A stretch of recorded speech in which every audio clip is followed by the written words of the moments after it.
Hi hello இது உங்கள் VSK. இன்றைக்கி மேக்ஸ் ஃபிசிக்ஸ் நம்ம பார்க்க போகிறது standard 10th unit 1 relations and functions. Relations ஃபங்க்ஷனில் நம்ம முதல்ல தெரிஞ்சுக்க வேண்டியது வாட் இஸ் கிராஃப். கிராஃப்னா என்ன அப்படின்னா is a solution for the equations இந்த graph sheet represent by the curve. ஏதாட்டும் ஒரு ஈக்குவேஷனுக்கு நீங்கள் சொல்யூஷன் அப்படிங்கிறது ஒரு ஃபிகர் ஷேப்பில் இல்லைனா ஒரு பிக்சர் ஃபார்மில் வேணும் அப்படின்னா அங்கே நம்ம எந்த பிளாட்ஃபார்முக்கு போகணும் அப்படின்னா கிராஃப்ங்கிற பிளாட்ஃபார்முக்கு போனீங்க அப்படின்னா சொல்யூஷன் அப்படிங்கிறது கர்வ் ஷேப்பில் கிடைக்கும். கர்வ் அப்படிங்கிறது is representing of some of the figure ஷேப்பில் ப்ரொடியூஸ் ஆகும் அப்படின்னு அர்த்தம். ஓகேவா? கிராஃப் ஷீட் அப்படிங்கிற ரெண்டு ஆக்சஸ் இருக்கும், எக்ஸ் அண்ட் ஒய் ஆக்சஸ் இருக்கும். அதில் எப்போவுமே ஆர்டர் பேரா மட்டும் தான் நினச்ச முடியும், மார்க் பண்ண முடியும். இன்னொன்று இஸ் நியூமரிக்கல் கோஆர்டினேஷன். நியூமரிக்கல் அப்படின்னா நம்பர்ஸ் ஃபார்மேட்டில் மட்டும்தான் இருக்கணும். அதனுடைய அதிகபட்சமான நம்பர்ஸ் எது வரைக்கும் போகலாம் அப்படின்னா ரியல் நம்பர்ஸ். ரியல் நம்பர்ஸ் அப்படிங்கிறது ச number include all the numbers. Graph ஷீட்டுக்கு இன்னொரு பேர் இருக்குது, that is called as a Cartesian plane. இன்னொரு பேரும் இருக்குது, that is called coordinate plane. ஓகேவா? இப்போ கிராஃப் ஷீட்டில் நம்ம கார்ட்டீசியன் பிளேன் மென்ஷன் பண்ண சொல்ல அந்த கார்ட்டீசியன் பிளேனில் ஒரு பாயிண்ட்டை மார்க் பண்ணணும் அப்படின்னா அந்த பாயிண்ட் மார்க் பண்ணக்கூடிய பாயிண்ட் ஆர்டர் பேரில் தான் இருக்கணும். நம்ம மார்க் பண்ணக்கூடிய அந்த பாயிண்ட்டுக்கு பேர் கார்ட்டீசியன் ப்ராடக்ட் அப்படின்னு பேர். ஸோ இப்போ கொஸ்டின்ல ரைஸ் ஆகும், இந்த கார்ட்டீசியன் ப்ராடக்ட் எப்படி கண்டுபிடிக்கிறது? ஓகேவா? இந்த கார்ட்டீசியன் ப்ராடக்ட் எங்கேருந்து கண்டுபிடிக்கணும் அப்படின்னா ரெண்டு செட்டில் இருந்து வரக்கூடிய ஒரு ஆர்டர் தான் என்னது இந்த கார்ட்டீசியன் ப்ராடக்ட். ரெண்டு செட் இருக்கணும். அந்த ரெண்டு செட்டு முதல்ல நான் எம்டி செட்டாக இருக்கணும், கண்டிப்பாக அதில் என்ன இருக்கணும், வேல்யூஸ் இருக்கணும். அதுக்கப்புறம் அந்த செட்டில் இருந்து நம்ம என்ன பண்ணுவோம், ஆர்டர் பேர்ஸை ஃப்ரேம் பண்ணுவோம். ஃப்ரேம் பண்ண சொல்ல கண்டிப்பாக ஆர்டர் பேரில் உள்ள முதல் எலமெண்ட் முதல் செட்டில் உள்ளதாக இருக்கணும், ரெண்டாவது எலமெண்ட் ரெண்டாவது செட்டில் உள்ளதாக இருக்கணும். அதாவது ஃபஸ்ட்டு உள்ளது டொமைன்லேருந்து ஃபஸ்ட் எலமெண்ட்டையும் கோடொமைன்லேருந்து செகண்ட் எலமெண்ட்டையும் எடுத்து ஃப்ரேம் பண்ணணும். That is called as an order pair. ஓகேவா? அப்படி ஆர்டர் பேரை ஃப்ரேம் பண்ணோம் அப்படின்னா அதை எப்படி டினோட் பண்ணலாம் அப்படின்னா ஏ கிராஸ் பி டினோட் பண்ணலாம். அப்புறம் A cross B is equal to A comma B and ஏங்கிறது கேபிட்டல் ஏலேருந்து எடுத்தது, பிங்கிறது ஸ்மால் பிலேருந்து எடுத்தது. இந்த ஏ கிராஸ் பிக்கு இன்னொரு பேர் இருக்குது, is a cross product of A and B. இன்னொன்று ரெப்ரசன்ட் பண்ணுவாங்க அப்படின்னா Cartesian product of A and B அப்படின்னு சொல்லுவாங்க. ஓகேவா? இப்போ என்ன கண்டுபிடிச்சாச்சு, ஒரு கார்ட்டீசியன் ப்ராடக்ட் கண்டுபிடிச்சாச்சு. அந்த கார்ட்டீசியன் ப்ராடக்ட் எங்கே நம்ம யூஸ் பண்ணலாம், ஒரு கார்ட்டீசியன் பிளெயினில் யூஸ் பண்ணலாம். ஓகேவா? இப்போ நம்ம அந்த ஃபஸ்ட் ஒன்றில் எதை பற்றி பார்க்க போகிறோம் அப்படின்னா நம்ம ஒன்றும் அந்த கார்ட்டீசியன் பிளெயினில் போய் யூஸ் பண்ண போகிறது இல்லை. அந்த கார்ட்டீசியன் ப்ராடக்ட்டை வச்சு என்ன பண்ண போகிறோம், சம்ஸ் என்ன பண்ண போகிறோம், சால்வ் பண்ண போகிறோம். ஓகேவா? சால்வ் பண்ணுறதுக்கு முன்னால் முக்கியமாக நம்ம ஞாபகத்தில் வச்சிருக்க வேண்டிய ஒரு சில விஷயங்கள். ஃபஸ்ட்டு ஒன்று ஏ கிராஸ் பி அப்படின்னு போட்டோம்னா, அதாவது A cross B or cross product of A and B கண்டுபிடிச்சோம் அப்படின்னா அந்த ஆர்டர் பேரில் என்னது, இந்த set of all possible order pair between the elements of A and B. A cross B அப்படிங்கிறது ஆர்டர் பேராக ஃப்ரேம் ஆகும். அந்த ஆர்டர் பேரில் ஃபஸ்ட் எலமெண்ட் ஏலையும் செகண்ட் எலமெண்ட் பியில் இருந்தும் வரும் அப்படின்னு அர்த்தம். ஓகேவா? அதை எப்படி மென்ஷன் பண்ணுவாங்க அப்படின்னா ஏ கமா பின்னு இருக்க சொல்ல இதை ஃபஸ்ட் கோஆர்டினேட் அப்படிம்பாங்க, இதை செகண்ட் கோஆர்டினேட் அப்படிம்பாங்க. புரிஞ்சா? இப்போ ஏ கிராஸ் பி அப்படிங்கிறது இஸ் அ கார்ட்டீசியன் ப்ராடக்ட். இந்த கார்ட்டீசியன் ப்ராடக்டில் உள்ள முதல் எலமெண்ட் அப்படிங்கிறது ஏலேருந்து இருக்கணும், ரெண்டாவது எலமெண்ட்டுங்கிறது பிலேருந்து இருக்கணும். அதை எப்படி சொல்லுவாங்க அப்படின்னா ஃபஸ்ட்டு கோஆர்டினேட் சொல்லுவாங்க, செகண்ட் கோஆர்டினேட்னு சொல்லுவாங்க. இதில் பி கிராஸ் ஏ அப்படிங்கிறோம் அதே மாதிரி தான். இதில் என்ன அப்படின்னா set of all possible order pass between the elements of B and A. இதில் B தான் ஃபஸ்ட் எலமெண்ட்டாக இருக்குது. அப்படின்னா ஆர்டர் பேரில் முதல்ல வர வேண்டிய எலமெண்ட்டு பிலேருந்து எடுக்க வேண்டிய எலமெண்ட்டாக இருக்கும். ரெண்டாவது ஆர்டர் பேரில் வர ரெண்டாவது எலமெண்ட்டு ஏலேருந்து எடுக்க வேண்டிய எலமெண்ட்டாக இருக்கும். ஓகேவா? இங்கே அதே மாதிரி தான் பி கமா ஏன்னு வரும். பிங்கிறது ஃபஸ்ட் கோஆர்டினேட்டாக சொல்லுவாங்க, ஏங்கிறது செகண்ட் கோஆர்டினேட்டாக சொல்லுவாங்க. ஓகே, இது போக நீங்கள் தெரிஞ்சு வச்சுருக்க வேண்டிய விஷயங்கள். கண்டிப்பாக ஏ கமா பிங்கிற ஒரு ஆர்டர் பேரும் பி கமா ஏங்கிற ஆர்டர் பேரும் ஈக்குவலைஸாக இருக்காது. எக்ஸாம்பிளுக்கு இந்த ஏ நீங்கள் இதை ரோ வச்சுக்கோங்க, இதை பர்சனாக வச்சுக்கோங்க. ஓகேவா? எப்படி சூஸ் பண்ணிப்பா கரெக்டாக இருக்கும். இது ரோ, இது பர்சன். ஓகேவா? ஃபிஃப்த் ரோவில் இருக்கிற செகண்ட் பர்சன் அப்படிங்கிறது is not equal to second ரோவில் உள்ள ஃபிஃப்த் பர்சன். ஓகேவா? அதாவது அஞ்சாவது வரிசையில் உள்ள ரெண்டாவது மனுஷனும் ரெண்டாவது வரிசையில் உள்ள அஞ்சாவது மனுஷன் என்ன கிடையாது, ஈக்குவல் கிடையாது. அப்போ நம்ம வந்து என்ன சொல்லிடலாம், எப்போவுமே ஏ கமா பிங்கிறது கண்டிப்பாக பி கமா ஏக்கு ஈக்குவலாக வராது அப்படின்னு அர்த்தம். ஓகேவா? எப்போ ஈக்குவலாக வரும் இல்லை ஈக்குவலாக கொண்டு வர முடியும் அப்படின்னா அதுக்கு தான் இந்த conditions. If A is equal to B, ஏயும் பியும் ஈக்குவலாக இருந்துச்சு அப்படின்னா நம்ம என்ன சொல்லலாம், A comma B is equal to B comma ஏன்னு சொல்லிடலாம். ஓகேவா? இன்னும் நம்ம பொதுவாக தெரிஞ்சிட வேண்டியது ஏ கிராஸ் பி அப்படிங்கிறது கண்டிப்பாக பி கிராஸ் ஏக்கு ஈக்குவலாக இருக்குது. ஆனால் நம்பர் ஆஃப் எலமெண்ட்ஸ் எடுத்திங்கன்னா ரெண்டு என்ன இருக்கும், ஈக்குவலாக இருக்கும் அப்படின்னு அர்த்தம். N of A cross B அப்படின்னா number of total number of element in A cross B அப்படின்னு அர்த்தம். ஓகேவா? அடுத்தது ஏ கிராஸ் பி அப்படிங்கிறது எம்டி செட்டாக வருது அப்படின்னா கண்டிப்பாக ஒன்று ஏ எம்டியாக இருந்திருக்கணும், இல்லை பி எம்டியாக இருந்திருக்கணும் அப்படின்னு அர்த்தம். ஓகே, அடுத்தது எந்த செட்டோடையுமே ஒரு எம்டி செட்டை கொண்டு போய் நீங்கள் கிராஸ் ப்ராடக்ட் கண்டுபிடிச்சிங்கன்னா அவுட்புட் எப்படி இருக்கும்? கண்டிப்பாக எம்டியாக தான் இருக்கும் அப்படின்னு அர்த்தம். அடுத்தது என் ஆஃப் ஏ வந்து பியாக இருந்து N of B is equal to கியூவாக இருந்துச்சு அப்படின்னா இந்த ரெண்டு செட்டையும் வச்சு நீங்கள் ஒரு கிராஸ் ப்ராடக்ட் கண்டுபிடிக்க போகிறீங்க அப்படின்னா அதில் எவ்வளோ எலமெண்ட்ஸ் எவ்வளோ ஆர்டர் பேர் வருங்கிற கண்டுபிடிக்கிறதுக்கு இந்த நம்பர் ஆஃப் எலமெண்ட்ஸ் இந்த ஏஎன் பியை மல்டிப்ளை பண்ணிங்கன்னா number of elements in A cross பியை கண்டுபிடிச்சிடலாம். ஓகேவா? இதை மட்டும் ஏன் வச்சுருந்தீங்க அப்படின்னா ஃபஸ்ட்டு எக்ஸசைஸை ஈஸியாக சால்வ் பண்ணிடலாம். எக்ஸாம்பிள் ஒன்று என்ன கொடுத்துருக்காங்க அப்படின்னா கிவன் 2 செட்டு கொடுத்துருக்காங்க, ஏங்கிற ஒரு செட்டு கொடுத்துருக்காங்க, பின்னு ஒரு செட்டு கொடுத்துருக்காங்க. என்ன கண்டுபிடிச்சி சொல்லியிருக்காங்கன்னா ஏ கிராஸ் பி கண்டுபிடிச்சி சொல்லியிருக்காங்க அண்ட் பி கிராஸ் ஏ கண்டுபிடிச்சி சொல்லியிருக்காங்க. ஓகேவா? அடுத்தது ஏ கிராஸ் பியும் பி கிராஸ் ஏயும் ஈக்குவலா அப்படின்னு கேட்டிருக்காங்க. அப்படி ஈக்குவலாக இல்லாத பட்சத்தில் ரீசன் கேட்டிருக்காங்க. Why not if not why, அது ஈக்குவலாக இல்லாத பட்சத்தில் அதற்கான காரணத்தை கேட்டிருக்காங்க. மூணாவது நீங்கள் என்ன காமிக்கணும் அப்படின்னா show that n of A cross B அப்படிங்கிறது is equal to n of b cross a is equal to n of a into n of b அப்படின்னு ப்ரூஃப். ஓகே, ஃபஸ்ட் நான் அப்படிங்கிறேன், ஃபஸ்ட்டு எடுத்துக்கிறேன். ஃபஸ்ட் என்னது a cross b and b cross a. ஓகேவா? ஏற்கனவே எனக்கு என்ன தெரியும் அப்படின்னா a cross b னா என்னன்னு தெரியும். Okay, what is call a cross b? a cross b அப்படிங்கிறது an ordered pair. a, bங்கிற ordered pair. அதில் ஏங்கிற எலமெண்ட் எங்கேருந்து எடுத்துக்கணும்? கேபிட்டல் ஏலேருந்து எடுத்துக்கணும், பிங்கிற எலமெண்ட்டு கேபிட்டல் பிலேருந்து எடுத்துக்கணும். ஓகேவா? இதான் என்னது ஏ cross B.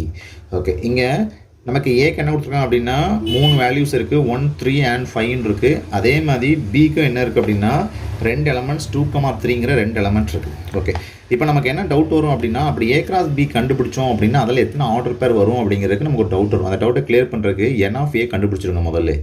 N of A அப்படின்னா number of element in A cross B is equal to n of p into q. அதாவது number of element of a into number of element of p multiply பண்ண சொல்ல n of b என்ன இருக்குது அப்படின்னா n of ஏல 3 element இருக்குது into n of b வந்து 2, அப்படின்னா 3, 2, 6.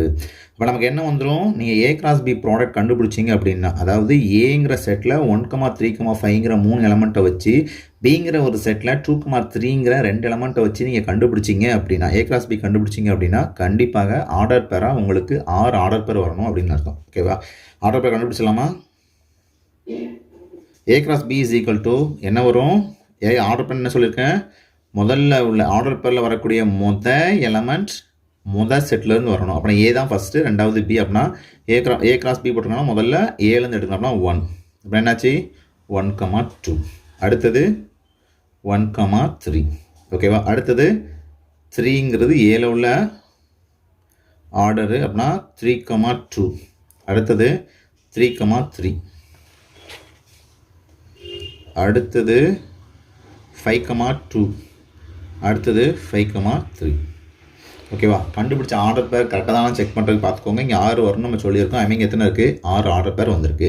அப்போனா ஏ கிராஸ் பிங்கிறது கரெக்ட் அப்படின்னு அர்த்தம். ஓகே, அடுத்தது பி கிராஸ் ஏ அப்படின்னு கண்டுபிடிக்கணும். பி கிராஸ் ஏன்னு என்ன அர்த்தம்? ஆர்டர் பேர் ஃப்ரேம் பண்ண போகிறீங்க. அந்த ஆர்டர் பேரில் முதல் எலமெண்ட் பிலேருந்து வந்திருக்கணும், ரெண்டாவது எலமெண்ட் ஏலேருந்து வந்திருக்கணும். ஓகேவா? அப்படின்னா ஆர்டர் பேர் பியில் உள்ள ஃபஸ்ட் எலமெண்ட் என்ன? 2. அதில் உள்ள ஃபஸ்ட் எலமெண்ட் 1. அப்படின்னா 2, 1. ஓகேவா? அடுத்தது 2, 3. அடுத்தது 2, 5. அடுத்தது 3, 1. 3, 3. 3, 5. இதான் என்னது? பி கிராஸ் ஏனுடைய ஆர்டர் பேர். ஓகேவா? சரி, பி கிராஸ் ஏனுடைய order pair number of order pairs கண்டுபிடிச்சாச்சு. ஓகே, இது ஃபஸ்ட் இது முடிஞ்சிருச்சு. செகண்ட் கொஸ்டின் என்ன கேட்டிருக்காங்க அப்படின்னா ஏ cross B is equal to B cross ஏன்னு சொல்லணும். இஃப் நாட் அப்படின்னா நீங்கள் ரீசன் சொல்கிறோம். ஒய் இது ஈக்குவல் இல்லைங்கிற என்ன பண்ணணும்? ப்ரூஃப் பண்ணணும். ஓகேவா? அப்படின்னா ஏ cross B is equal to B cross ஏன்னு நீங்கள் ப்ரூஃப் பண்ணுறதுக்கு என்ன ப்ரூஃப் பண்ணால் போதும்? Enough to prove that. ஏன்னா இது ரெண்டுமே ஆர்டர் பேரை வச்சு தான் இயங்குது. அப்படின்னா ordered pair of A cross B is equal to order pair of B cross ஏன்னு சொன்னால் போதும். ஓகேவா? என்ன எடுத்துக்கிறேன் அதுக்காக? எக்ஸாம்பிள் ஏ கிராஸ் பியில் உள்ள ஒரு ஆர்டர் பேர் எடுக்கிறேன். ஏதோ ஒன்று எடுத்துக்கோங்க. இது 1, 2 எடுங்க. அதே மாதிரி பி கிராஸ் ஏலையும் அதே மாதிரி இருக்குது, 2, 1 இருக்குது. அப்புறம் என்ன பண்ணுறேன்? 1, 2ங்கிற ஒரு ஆர்டர் பேரை ஏ கிராஸ் பியில் எடுக்கிறேன் அண்டு 2,1ங்கிற ஒரு ஆர்டர் பேரை பி கிராஸ் ஏல எடுக்கிறேன். ஓகேவா? நமக்கு என்ன தெரியும்? 1,2ங்கிறது நாட் ஈக்குவல் டு 2,1. ஓகேவா? இது எப்படி தெரியும் நான் சொல்கிறேன். இதை நீங்கள் ரோன்னு எடுத்துக்கிட்டீங்க அப்படின்னா இதை பர்சன் அப்படின்னு எடுத்துக்கிட்டீங்க அப்படின்னா ஃபஸ்ட்டு ரோவில் உள்ள செகண்ட் பர்சனும் செகண்ட் ரோவில் உள்ள ஃபஸ்ட்டு பர்சனும் ஈக்குவல் கிடையாது அப்படின்னு அர்த்தம். அப்போ இது ஏற்கனவே நம்மளோட கண்டிஷன் வர இருக்குது. கண்டிப்பாக ஆர்டர் பேர் என்ன ஆகாது, இப்படி மாற்றி எழுதணும்னா ஈக்குவலாக வராது அப்படின்னு அர்த்தம். இதே மாதிரி நீங்கள் எந்த ஆர்டர் பேரை ஏ கிராஸ் பியில் எடுத்தாலும் அதுக்கான ஒரு ஈக்குவல் ஒரு ஆர்டர் பேர் பி கிராஸ் ஏல இருக்கும். ஓகேவா? எல்லாமே எப்படி தான் வரும்? 1,3ங்கிறது இஸ் நாட் ஈக்குவல் டு 3,1. ஓகேவா? இப்படியே நீங்கள் பார்த்தீங்க அப்படின்னா எல்லா ஆர்டர் பேரும் எப்படி தான் வரும்? ஏ கிராஸ் பியோட ஆர்டர் பேரை பி கிராஸ் ஏயோட கம்பேர் பண்ணி பார்த்தீங்கன்னா எல்லாமே எப்படி தான் வரும்? நாட் ஈக்குவல் தான் வரும். அப்போ நம்ம ஃபைனலாக என்ன சொல்லிடலாம்? தேர்ஃபோர் அந்த ஏ கிராஸ் பி அப்படிங்கிறது is not equal to B cross ஏன்னு சொல்லிடலாம். ஓகேவா? இதோட அந்த செகண்ட் இது முடிஞ்சிருச்சு. தேர்ட் என்ன கொடுத்துருந்தாங்க?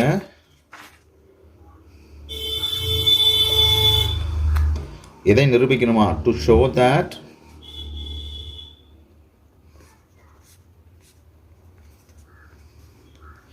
n of a, அதாவது total number of element in a cross b is equal to total number of element in b cross a is equal to number of a into number of b நிரூபிக்கணும். ஓகேவா? நமக்கு ஏற்கனவே என்ன தெரியும்? n of a cross b, என்னங்கிற வேர்டை use பண்ணுறோம் அப்படின்னா என்ன அர்த்தம்னா total number of elements in a cross b அப்படின்னு அர்த்தம். ஓகேவா? n of a cross b அர்த்தம்னா total number of element in a cross b அப்படின்னு அர்த்தம். ஏற்கனவே நம்ம என்ன கண்டுபிடிச்சி வச்சுருக்கோம்? a cross b கண்டுபிடிச்சி வச்சுருக்கோம். a cross b என்ன கண்டுபிடிச்சி வச்சுருக்கோம்? 1,2 1,3 3,2 3,3 அடுத்தது 5,2 5,3ன்னு கண்டுபிடிச்சி வச்சுருக்கோம். ஓகேவா? ஓகே, இப்போ இதுக்கு என்ன ஏ கண்டுபிடிச்சலாமா? என்ன ஏ கிராஸ் பி கண்டுபிடிச்சிடலாமா? இதில் என்ன ஏ கிராஸ் பி என்ன வந்துடும்? 6 இருக்குது. என்ன ஏ கிராஸ் பி என்னது? 6. ஓகேவா?